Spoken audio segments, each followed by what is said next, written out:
tem problema nenhum. Né? Mas pratica atividade física, tenta manter um sono regular e tenta comer bem pelo menos durante a semana, ali uns 4, 5 dias. Isso é uma pergunta interessante que eu tenho para te fazer. O que vem primeiro? A depressão ou o sentimento de tristeza, de ansiedade? Ou é a... Não sei qual é a pergunta que eu quero fazer. Como é que é a pergunta? Eu quero saber o que se vem... Tipo assim, eu tenho essa porcaria, eu não sei se é depressão, o que é. Eu tenho muita tristeza de vez em quando. Só que eu exercício, eu faço academia, treino, como direitinho. De vez em quando vem essa merda e eu não sei de onde vem. E aí eu começo a parar de treinar. Então eu não sei o que vem primeiro. Se é... Eu parei de treinar e aí a depressão veio. Ou a depressão veio e eu parei de treinar. Entendeu? Eu nunca sei onde é que tá a origem do negócio que tá rolando. Você, assim, oscilações emocionais, isso é importante diferenciar, tá? Eu abro às vezes a caixinha de pergunta no meu Instagram pra galera perguntar sobre saúde mental e tudo mais. E se essa pandemia afetou de alguma maneira a sua saúde mental, você não tá sozinho, você não tá sozinha, muita gente ficou mal. Porque você tirou um efeito protetor muito grande, que é a socialização, você falar com pessoas, sociabilizar. Mas oscilações emocionais são normais. Deixa eu diferenciar para você. Quando a sua emoção, oscilações emocionais, elas podem ocorrer por um estímulo externo ou interno. Por exemplo, você está chegando aqui no estúdio e alguém bate no seu carro. Um estímulo externo. Você fica pistola. Aí você fica bravo, você fica irritado, fica agressivo, ocorre uma série de liberação de hormônios, uma série de liberação de neurotransmissores no seu cérebro, a gente pode falar depois, que faz você ter uma sensação de irritabilidade e acaba se tornando uma pessoa agressiva naquele momento, com você ou com a pessoa que fez isso. Isso é uma oscilação emocional.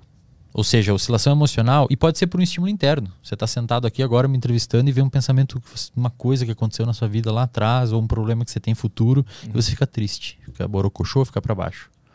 Então, uma oscilação emocional é uma oscilação pontual que ocorre devido a um estímulo interno ou externo perceptível. Esse pensamento, só para a gente não avançar ainda, esse pensamento que vem do nada, ele vem do nada? Que porra é essa? A gente chama de pensamentos automáticos ou intrusivos, que são pensamentos que surgem na sua cabeça devido a crenças que você tem. A psicologia cognitiva comportamental, que é a linha teórica que eu trabalho, ela trabalha com a ideia de que o nosso comportamento e as nossas emoções são regidos por crenças centrais. Não são limitantes. Crenças limitantes é um termo incorreto. São crenças centrais que a gente desenvolve durante a nossa vida. E a gente não sabe direito aonde a gente desenvolveu e por que a gente desenvolveu, é devido a uma série de construções, de comportamentos que a gente teve. E essas crenças, geralmente a gente não tem muito acesso a elas. A terapia, ela consegue acessar. Às vezes o paciente, ele não manifesta verbalmente a crença. Por exemplo, pacientes com depressão, quando você vai tratar, geralmente tem uma crença de incapacidade ou insuficiência. Ele acredita fortemente que ele é incapaz e insuficiente. E ele acredita em relação a ele, em relação aos outros e em relação ao futuro. Essa tríplice. Essa crença que ele tem, que dificilmente ele verbaliza, eu sou uma pessoa incapaz, eu sou uma pessoa insuficiente. Essa crença, ela gera um padrão de pensamentos automáticos. Então a crença, geralmente ele não tem acesso. A crença, ela se manifesta em pensamentos automáticos. Por exemplo, um pensamento automático de uma pessoa que tem depressão e tem a crença de insuficiência, eu não vou conseguir fazer isso. Eu não vou conseguir fazer essa faculdade. Eu não vou conseguir fazer academia. Eu sou péssimo. As pessoas não gostam de mim. Eu não vou me dar bem pro futuro. Perceba que todos esses pensamentos têm a ver com a crença. É como se a crença fosse uma semente e esses pensamentos saem dessa sementinha. E aí você tem que fazer um processo de psicoterapia para entender quais são os pensamentos automáticos que você tem, porque são esses pensamentos automáticos que levam você a ter uma modificação emocional. Então você me pergunta o que vem primeiro? Vem o comportamento ou vem os pensamentos? Os pensamentos. Você tem um pensamento, esse seu pensamento determina o seu estado emocional. Então se você pensa, cara, o podcast tá ruim, não tô mandando mal, você se sente mal, obviamente, com esse pensamento. E esse pensamento leva você a ter um comportamento. Essa emoção que você teve de ter se sentido mal devido a esse fluxo de pensamento, leva você a ter um comportamento. Comportamento letárgico, de ficar mais na sua, de não fazer as coisas. Vontade de dormir para sempre. Exatamente. Então, assim, isso, Arthur, se você tem outros fatores de risco, se você é uma pessoa por exemplo, sei lá, usa droga, tem relações interpessoais péssimas e tóxicas, uma pessoa que fica ainda mais alimentando esse tipo de crença que você tem, que você é incapaz e que você não vai conseguir. Realmente, cara, o podcast tá horrível mesmo, acho que é melhor. Cara, você se afunda. Você se afunda. Só que aí que mora o segredo. Essa crença, na maioria das vezes, ela é disfuncional. Ou seja, ela não tem base na realidade. Eu já atendi pacientes com depressão que têm crenças de incapacidade que estavam fazendo residência em medicina, que estavam administrando empresas de mais de 100 funcionários. Como é que uma pessoa dessa vai ser incapaz? Ela pode não se dar bem em um aspecto da vida dela, mas não é uma pessoa incapaz. Pô, construir uma empresa de 100 funcionários, velho. Mas elas relatam também que elas enxergam, assim, tipo assim, esse cara especificamente, ele enxerga a empresa, ele vê que ele consegue mandar bem nas 100 pessoas ali, ele gerencia tudo, mas ele acha que aquilo ali tá por um fio de ser descoberto que ele tá mandando mal na verdade. Exato. É isso, né? Também. E a crença, ela é uma situação que ela se liga e desliga. Então, na terapia, a gente monitora a atividade da crença. Então você vê que o paciente às vezes está com... Ele relata, você faz uma educação do paciente, explica para ele. Isso que a gente está falando aqui, você explica tudo em terapia para o paciente. Tem a crença, você desenha, eu tenho os slides que eu mostro para o paciente e tal, para ele entender essa dinâmica. E você pergunta, hoje você considera que a sua crença está quanto ativa? 80%.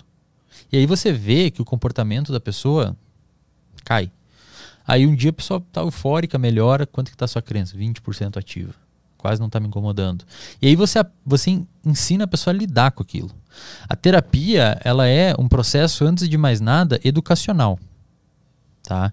Que deve ser aplicada especialmente em oscilações de humor. E aí, terminando de responder a pergunta lá atrás, oscilações emocionais que ocorrem devido a estímulos internos e externos, bater o carro ou pensar no podcast, pode te deixar ficar mal, pontualmente, depois você melhora. A pessoa me pergunta, Eslen, acordei bravo e fui dormir feliz, sou bipolar? Não, você não é bipolar. Você teve uma alteração emocional que é perfeitamente normal. Anormal seria se você não tivesse essas oscilações emocionais. Você acorda mal, às vezes você acorda mal, você vai dormir mal, fica bem de meio-dia, enfim, qualquer coisa assim. Agora, se essas alterações emocionais ocorrerem e perdurarem no tempo e intensidade, aí é uma alteração de humor. Tanto é que nos manuais de diagnóstico, em psicologia, a depressão é um transtorno de humor. Não é um transtorno emocional. É um transtorno de humor. Ou seja, o seu humor altera. Você fica triste por muito tempo. Você fica triste numa intensidade maior por tanto tempo. Aí você precisa ter um ajuste no que está levando você a ter esses comportamentos de tristeza, essas emoções, esse humor triste. E como que você está se comportando principalmente frente a isso. Por quê? Porque as pessoas em depressão, elas tendem a ficar hipoativas.